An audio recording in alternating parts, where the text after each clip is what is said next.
우리가 매운 음식을 먹을 때마다 느끼는 그 감각은 참 묘합니다. 입안이 타들어가는 것처럼 뜨겁고 눈물이 나고 땀이 흐르는데 이상하게도 또 찾게 됩니다. 어떤 사람은 그 맛에 중독되었다고 말하고 어떤 문화는 그 매운맛을 민족의 상징처럼 자랑합니다.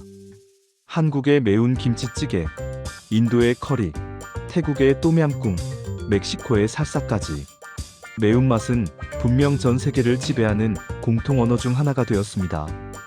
그런데 흥미로운 사실이 있습니다.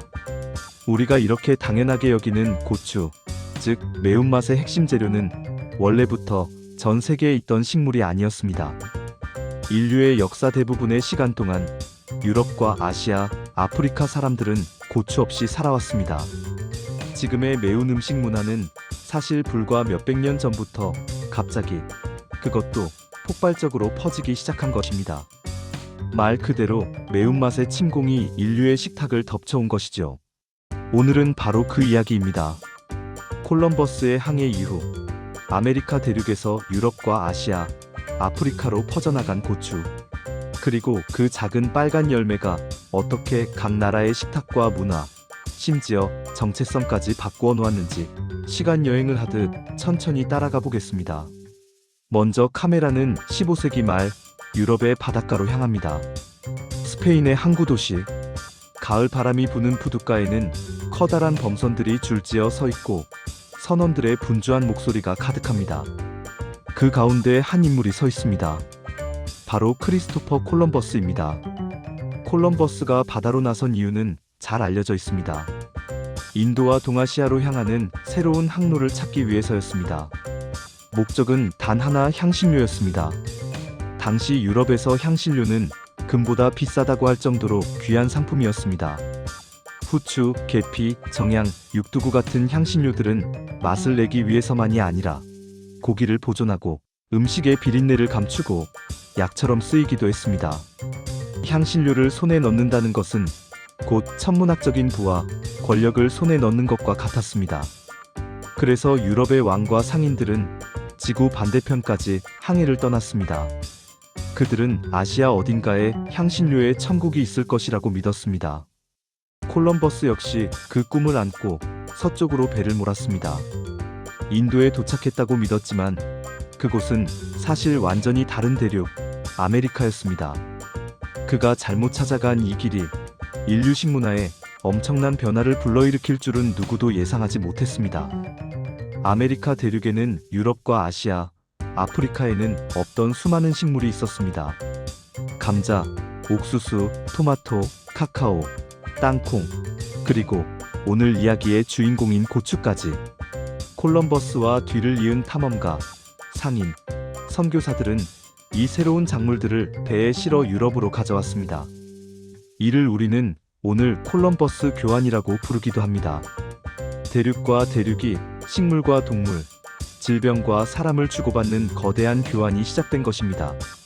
그 중에서도 고추는 처음에는 그저 낯선 식물 중 하나에 불과했습니다.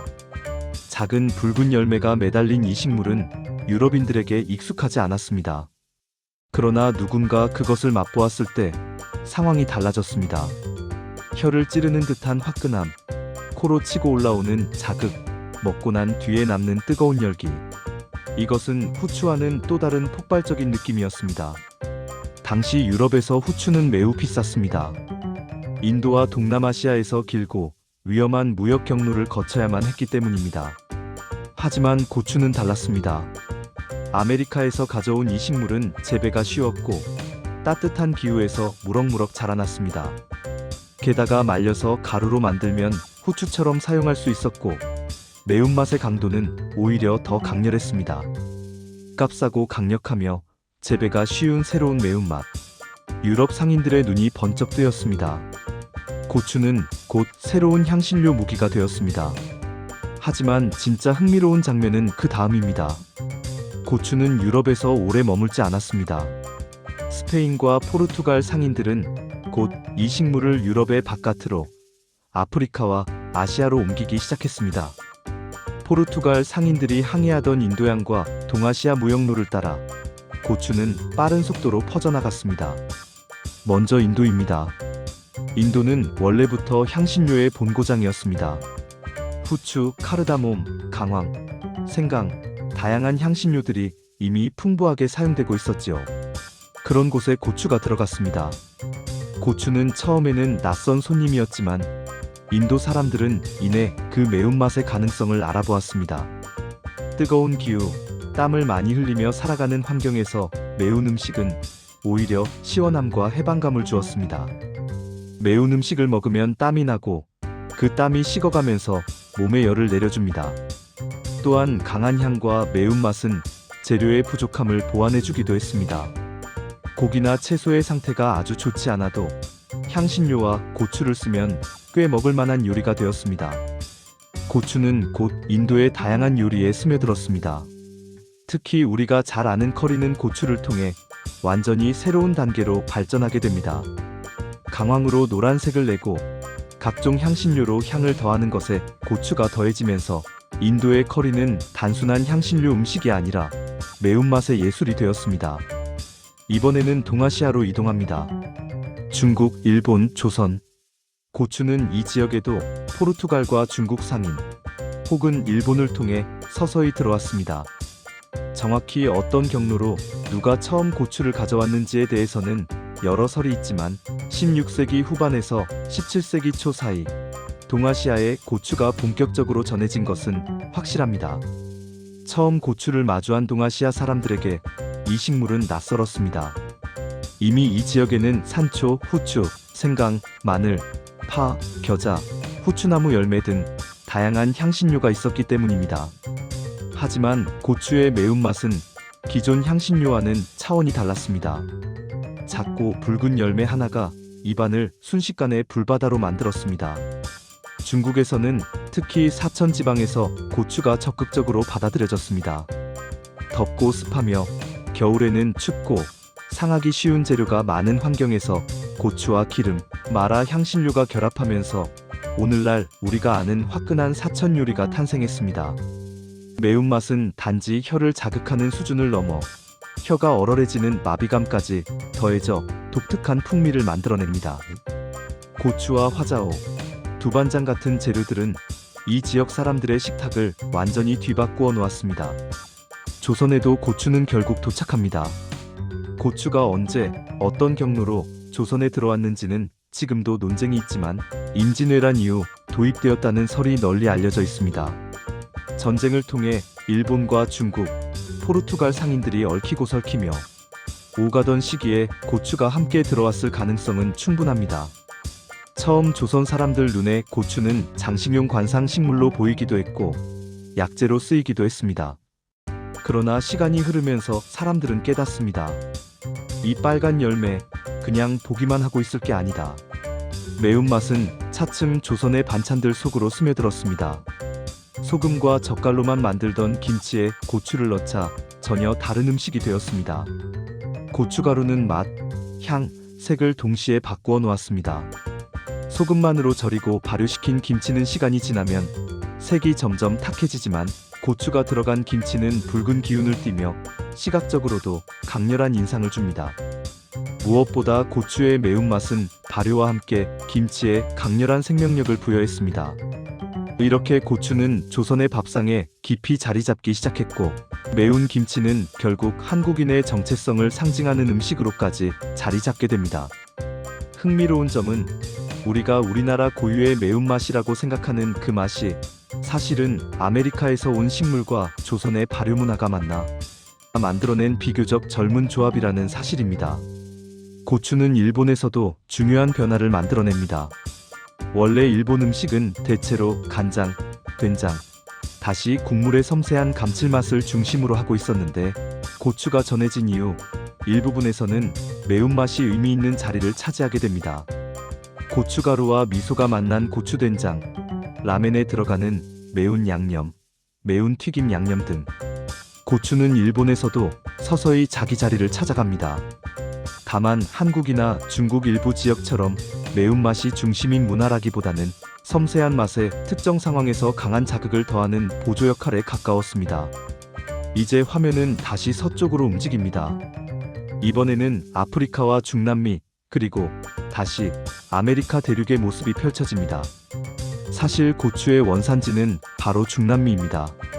멕시코, 중앙아메리카, 남아메리카의 일부 지역에서는 수천 년 전부터 이미 고추를 재배해 왔습니다. 마야와 아즈텍 문명은 옥수수, 콩, 호박과 함께 고추를 기본 식재료로 사용했습니다. 고추는 이 지역 사람들의 음식에서 빠질 수 없는 존재였습니다. 유럽인이 도착하기 훨씬 전부터 이들은 이미 다양한 종류의 고추를 구별하고 재배했습니다. 작고 둥근 것, 길고 가는 것, 주름진 것, 색깔도 초록, 노랑, 주황, 빨강 등 수많은 변종이 존재했습니다. 멕시코의 살사 소스, 각종 스튜와 찜 요리, 타코에 들어가는 고추들은 모두 이 오랜 전통의 산물입니다. 유럽과 아시아, 아프리카에 고추가 퍼진 것은 어찌 보면 아메리카의 오래된 매운맛 문화가 세계로 확산된 것이라고 할 수 있겠습니다. 아프리카에서도 고추는 빠른 속도로 자리를 잡습니다.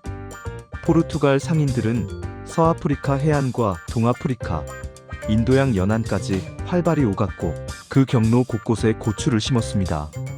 이 지역에서는 뜨거운 기후, 육류와 곡물이 중심인 식단, 식품 보존의 어려운 조건들이 결합하여 매운 고추와 기름, 향신료가 어우러진 요리들이 빠르게 퍼집니다.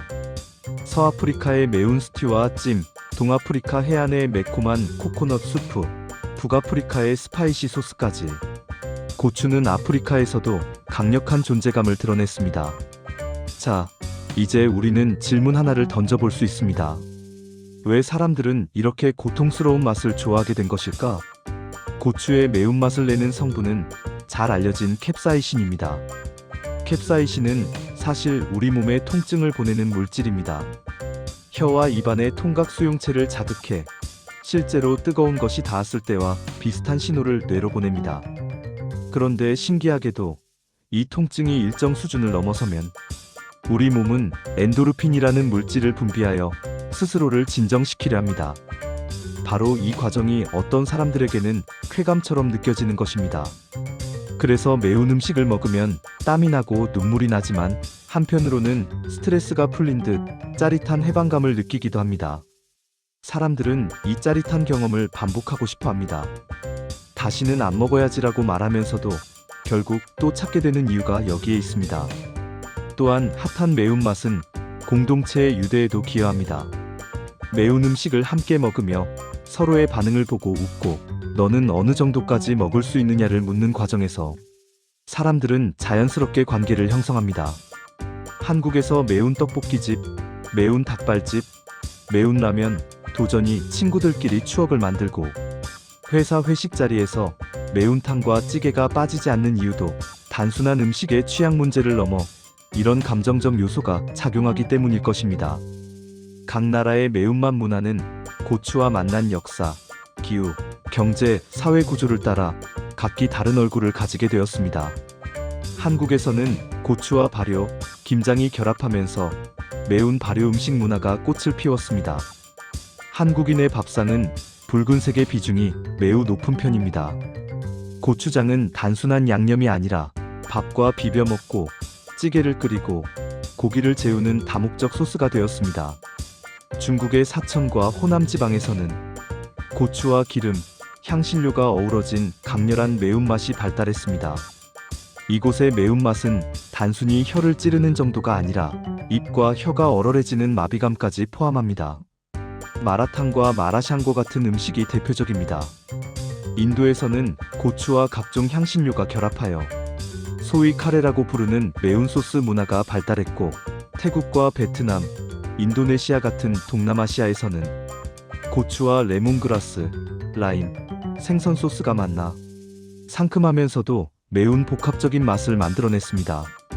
멕시코와 중남미에서는 고추의 원산지답게 종류별 고추와 허브, 옥수수가 결합해 고추 그 자체를 즐기는 독특한 소스 문화가 발전했습니다.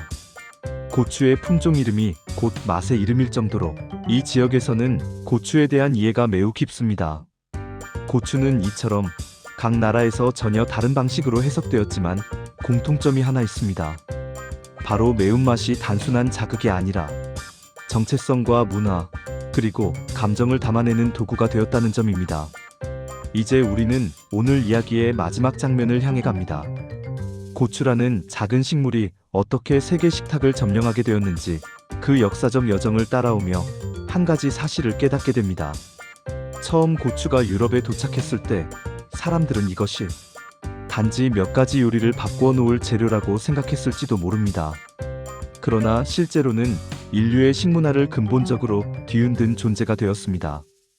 값싼 매운맛은 기존의 비싼 향신료 체계를 흔들었고, 어떤 지역에서는 고추가 곧 맛의 중심이 되었습니다. 우리가 오늘 매운 라면을 먹으며 스트레스를 풀고, 매운 찌개를 끓이며 가족과 밥을 먹고, 매운 요리를 통해 타지의 음식 문화를 경험하는 모든 순간은 사실 수백 년 전 콜럼버스가 우연히 새 대륙에 닿은 그날 이후 시작된 거대한 이야기의 연장선입니다. 매운맛은 침공이었습니다. 그러나 그 침공은 칼과 총이 아니라 혀를 찔러대는 조그만 붉은 열매의 형태로 다가왔습니다. 처음에는 너무 날카로워서 거부감을 주기도 했지만 한번 받아들여지고 나서는 되돌리기 어려운 중독성을 지녔습니다. 맵다라는 말 속에는 단순히 맛의 정도를 넘어 그 나라 사람들의 삶의 방식과 감정, 기후와 역사까지 담겨 있습니다. 어쩌면 매운맛을 이해한다는 것은 그 나라의 역사를 한 입에 베어무는 일인지도 모릅니다.